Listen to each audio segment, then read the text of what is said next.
Good morning and welcome to SUNUP. I'm Dave Deacon and we're coming to you from Cotton Harvest 2017 in western and southwestern Oklahoma, where cotton strippers and cotton pickers are in full force. Again, we've got rock solid probability here that we're going to have the largest bale volume produced in the state of Oklahoma since about 1933.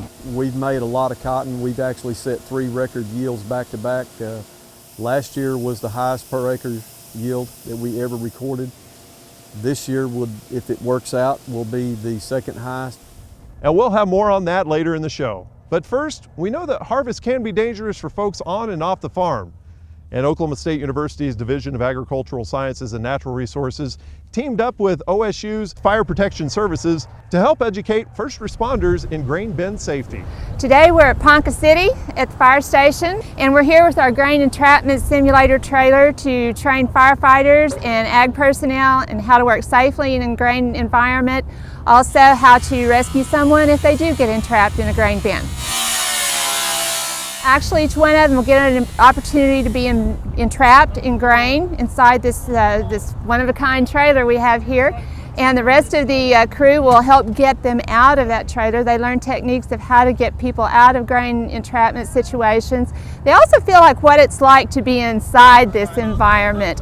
Grain acts like no other material that we know of. It has physical properties that are very unique, and that makes it very difficult to work in and around someone if someone is entrapped in grain. Where we have 2 down holes that are going to have simulated grain in them, and we're actually putting people down to about waist level, and they're getting in there, the rescuers are, and going through and getting them access to them, putting a cofferdam around them, and getting the grain from around them to be able to hoist them out with rope rescue equipment.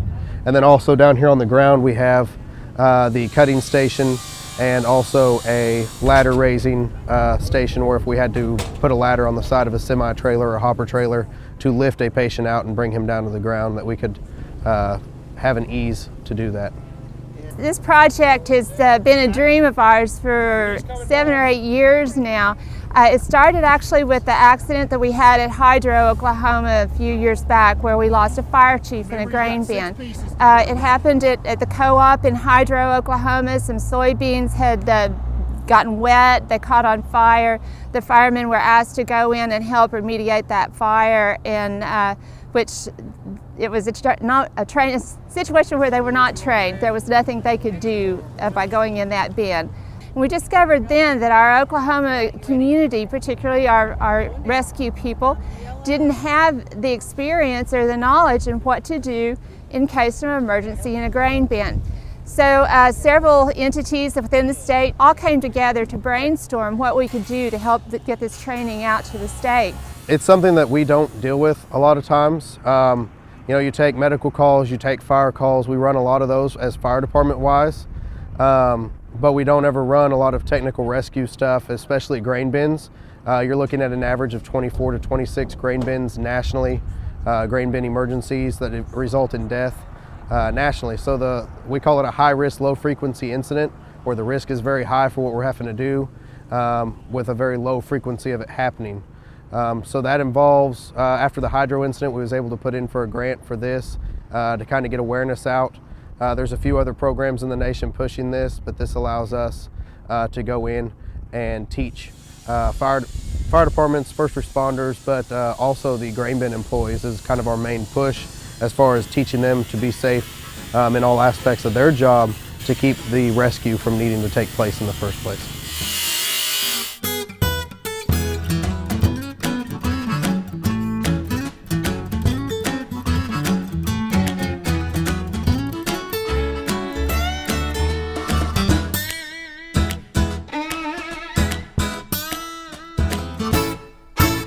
On some of the previous cow-calf corners, we've talked to you about different growing programs for replacement heifers. One of the kinds of programs is meant to make those heifers grow at say a rate of 2.5 pounds per head per day from the time they're weaned until they go into that first breeding season. One of the popular methods here in Oklahoma to achieve that kind of growth is to utilize wheat pasture for those replacement heifers. Now, some producers have been concerned about using wheat pasture for replacement heifers up close to the breeding season because they've heard or read, perhaps even in the coffee shop, about the high protein content of that wheat pasture and having an adverse effect on reproduction. So what to do? We at Oklahoma State University went ahead and conducted trials back in 2008, 2009 with replacement heifers grown starting about the first part of December on wheat pasture, and then half of the heifers were left on wheat pasture clear through the breeding season in April. The other half of the heifers we removed from the wheat pasture in mid-March and put them on a really good dry lot growing ration, a growing ration that would match the kind of rate of gain that these heifers were achieving out here on wheat pasture. So as we went ahead and continued the study, we synchronized all the heifers and bred them AI. And then after that, about 10 days after that, put the heifers in with cleanup bulls for the rest of the breeding season. The results were very, very interesting to me. And that is that the replacement heifers that were grown out here on wheat pasture had numerically a little better conception rate due to AI than did the heifers that spent some time in the dry lot. The difference was small. It was about 53% conception rate for those heifers on wheat to 43% being bred by the heifers that were in the dry lot situation. Throughout the entire breeding season, after the cleanup bulls had serviced the remaining open heifers, the breeding rates again were very similar, slightly in favor of the heifers that had been on wheat. About 95% were bred after the conclusion of the entire breeding season for the wheat pasture heifers, 88% bred for those that had been spent some time on the dry lot. I think the bottom line from this study is that we can grow these yearling replacement heifers on wheat pasture into and through the breeding season without any adverse effects on conception rates. It has been shown here at Oklahoma State University with replacement heifers and even with adult cows at Kansas State University in a 5-year trial they conducted up there. We can use wheat pasture, even though it's very high in protein, during and near the time of the breeding season and have successful breeding rates. We hope this helps you as you think about this upcoming winter season with those replacement heifers, and will get a good outcome in terms of the breeding percentage that you achieve this spring. Hey, we look forward to visiting with you again next week on SUNUP's Cow-Calf Corner.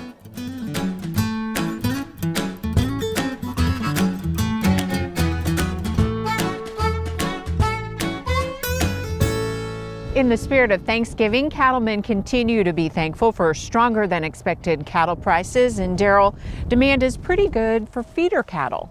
It has been very good this fall for feeder cattle. Feedlot demand for the bigger feeder cattle has been strong all fall. Those prices have been strong. Calf prices didn't drop very much this fall seasonally.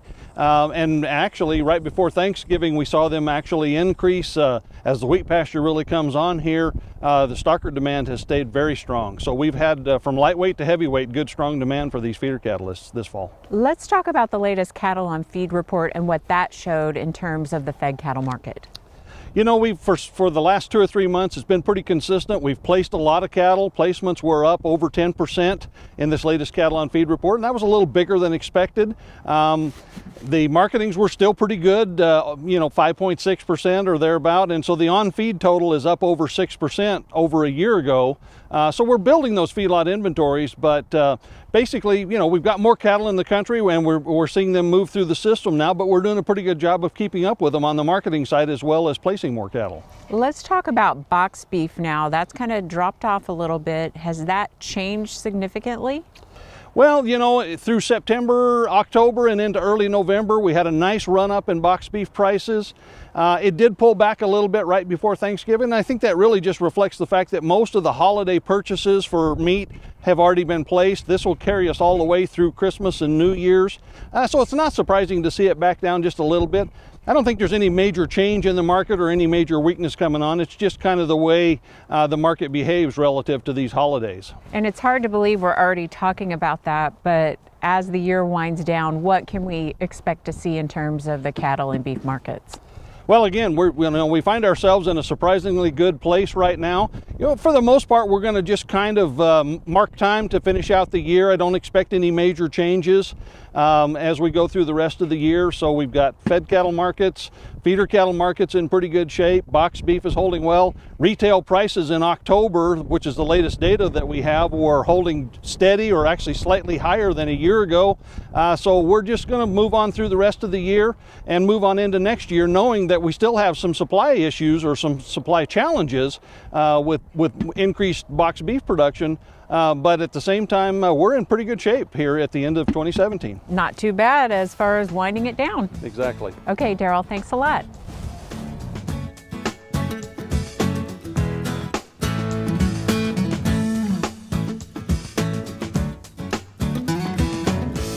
We hope you and your family had a joy-filled, food-filled Thanksgiving holiday. Gary and his family are still carving on their turkey, but he'll be back with us next week. If we take a look at a map of rainfall since January 1st, 2017, our rain situation looks good. The bright green areas have had 120% or more of their rainfall so far in 2017. Green areas have had 100% or more. When we compare that to a map of rainfall since October 21st, the greens have been replaced by red and orange colors, highlighting little to no rain since late October. The red areas have had 20% or less of their normal rainfall since October 21st. Folks in the light orange area have had 60% or less of their normal rainfall. Looking at a graph of rainfall from the Spencer Mesonet site emphasizes this wet for the year but dry in November rainfall pattern. The blue fill shows the average rainfall for the Spencer Mesonet site near Oklahoma City. The red line shows the 2017 rainfall. The last major rainfall event in Oklahoma was on October 21st. The Spencer Mesonet site was 4 inches above the 15-year average for the calendar year after that rain. But since October 21st, the red line is flat, showing no additional rainfall. Since that last rain, winter wheat and canola crops and winter grass pastures have only had what water is available in the soil for growth. Our warm days and low rainfall fits into a typical La Nina pattern. Back in October, Gary McManus noted that eastern Pacific Ocean temperatures had cooled enough to form a La Nina. Cooler Pacific Ocean temperatures impact weather patterns over the U.S., and this winter's La Nina may be in place until April. For Oklahoma, La Ninas tend to put us into a pattern of warmer, drier winter weather. Wetter, colder patterns are common in northern U.S. states with the shifting of the polar jet stream. These are general weather trends, so we can still see some cold and/or wet events in Oklahoma, just not as many as we would expect in a normal winter. The Climate Prediction Center outlook for December shows a slight increase in our probability of below normal rainfall. That would keep us in a drier pattern. The Climate Prediction Center outlook for air temperature also has a slight increase in our probability of above average temperatures. Remember that these outlooks indicate likelihood of above or below average conditions, but not how far above or below average the conditions might be. The most recent U.S. seasonal drought outlook from November 16th to the end of February shows drought persisting in southeastern Oklahoma and in 2 small spots in northern Oklahoma. It also indicates drought development is likely from east to west along the Red River and down into Texas. Let's hope we buck these drier, warmer trends and some decent rains show up soon. Thanks for joining us for this edition of the Mesonet Weather Report.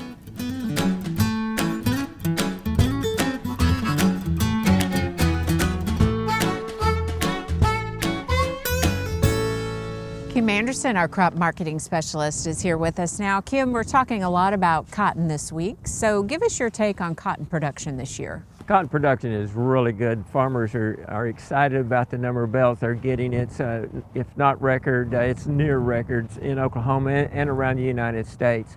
You look around the world, you've got good cotton production, a little lower in India than expected, but overall cotton production is well above what we expected, say 2 or 3 months ago. How does production then translate to prices? Are prices good? Well, you'd expect prices to be in the tank with relatively large cotton stocks and cotton production, but cotton prices are relatively good. They're running up. If you look at the cotton futures contract, it's running mostly between $67 to $70 a hundredweight. It's been just moving sideways in that pattern, slightly higher over the last couple of weeks, but it's holding steady. And you know, with this much production, you'd expect it to be down in the upper 50s, low 60s. This high 60s is a good price, and I think most everybody is pleased with it.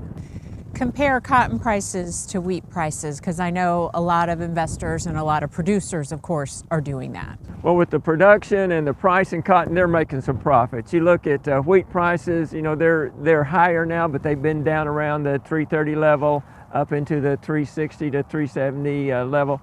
There's no profit in wheat right now unless you've just had an exceptional yields and good quality this last year. So wheat prices are in the tank, cotton prices are relatively good. Now, we've talked about Oklahoma in particular, more cotton here than we've seen since the 1930s. A lot of that cotton is from wheat acres. Is there more money in cotton than wheat? There is right now, and the general trend and the kind of the word on the street is that there's going to be more wheat land rotated over into cotton or increased cotton production, and that's always a little risky. Now, I read a market analyst this morning that I put a lot of credence in, and he says that cotton prices will possibly work a little higher, but I'd expect lower prices next year because I think more farmers will rotate into cotton out of wheat and maybe even out of corn. Would you rotate then wheat into cotton? I would put a strong pencil to it, but you've got to realize that cotton is dramatically more expensive to produce. There's a lot more risk in cotton, and there's some high dollar expenses in buying cotton equipment to harvest it and produce it. And then thinking ahead, what kind of stability is there long term in the cotton market, especially as people start looking ahead at the next few growing seasons? Well, if you have more acres and weather cooperates and you get increased production, we will get lower cotton prices, and I guarantee you that if profit stays in the cotton area, farmers are good enough to produce enough cotton to take that profit out of it. That's cycles, your market cycles work, you have your highs and your lows, and when you got profit, everybody moves into it, it takes the profit out of it, they start losing money and they rotate into another commodity. That's going to happen. It's just a matter of when. Okay, Kim Anderson, thanks a lot, and we'll see you next week.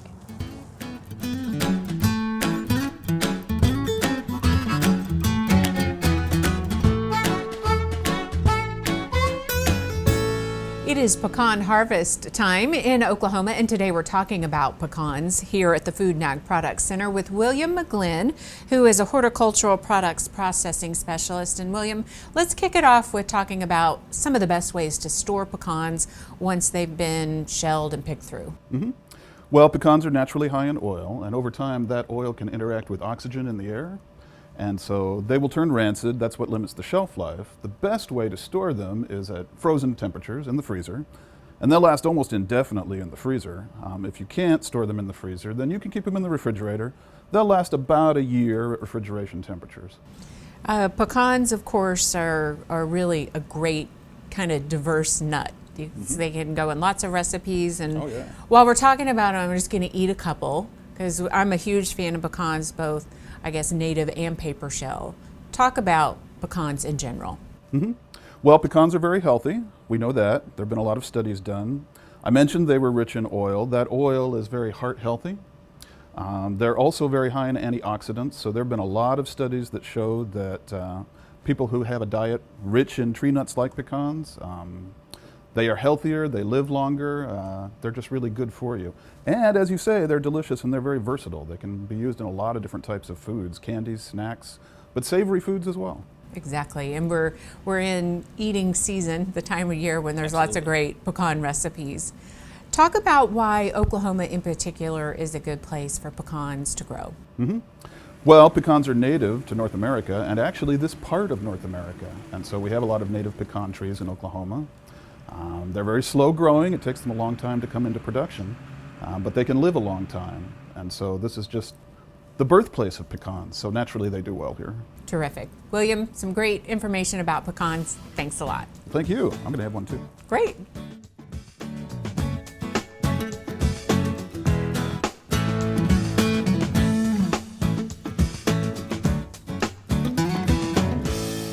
Hi, welcome to Shop Stop. Today we want to talk a little bit about exposed belts, maybe chains, and shielding options.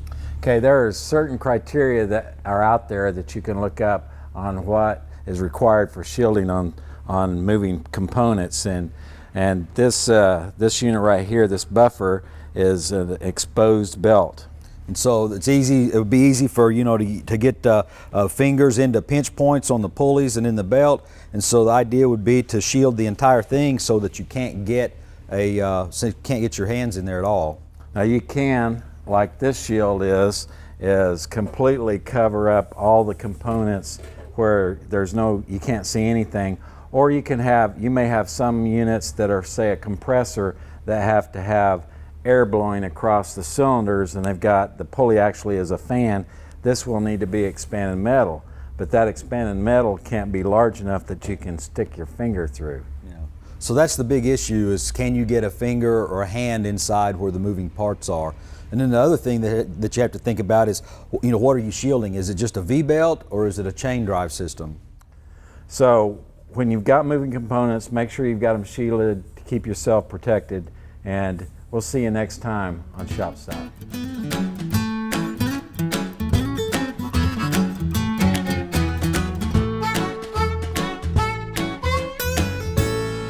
Finally today we head back to southwest Oklahoma to witness firsthand one of the largest cotton crops since the 1930s. Tell you what, we have had another fantastic year.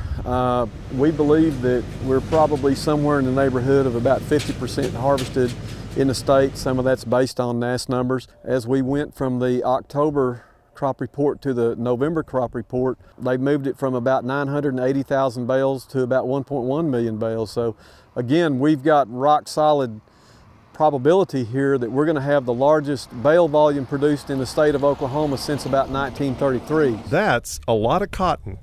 Over twice as much as the Oklahoma crop in 2015. And all of that cotton will go through gins like this one in Carnegie. To handle the extra load, the Farmers Cooperative Gin needed to expand. And we could see that it was going to increase tremendously this year, and went to look for some additional equipment to put in my plant downtown. We flew to North Carolina in February. Actually found this particular plant set up almost like what it is right now, and couldn't hardly stand the idea of busting it up and putting a few pieces in my plant. Came back and started putting some pieces together, board did, and decided it would be real feasible to try to go ahead and break ground and have a new updated facility out here in the country and out of city limits. When this gin opens in late December, it and the gin downtown will move cotton from over 5 counties through the 2 facilities just to keep up with the record crop.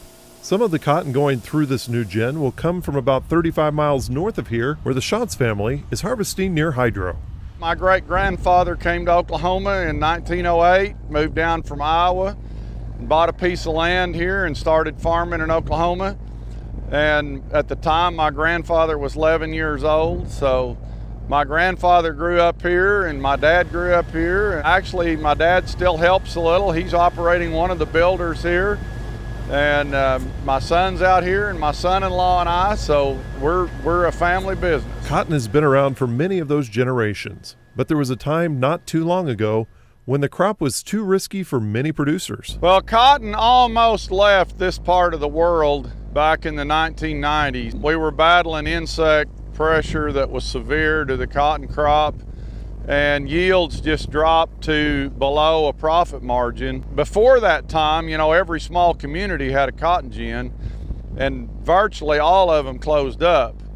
And so the Carnegie gin, they were one of the gins that stuck it out and just continued to be a cotton promoter. and to get cotton where it was profitable again. In combination with the work with Dr. Randy Bowman and the university, we've come a long way since the 1990s. When you ride in a harvester with Merlin, you know that he's thankful for his crops. More than that, he's thankful for the way of life that has allowed his family to live on the red soil that his great-grandpa bought just 109 years ago. I mean, the good Lord has provided, you know, a living for us. I mean, no, it's an awful hard way to make a living. Yeah. But the flip side of that is that it's a really good way to raise your kids. You know, my grandson is starting out here in the field at 2.5 years old, and you're able to teach some things that you just can't. I mean, I wouldn't want to say there isn't other occupations that can provide that, but farming, it's worked really well for us. Yeah.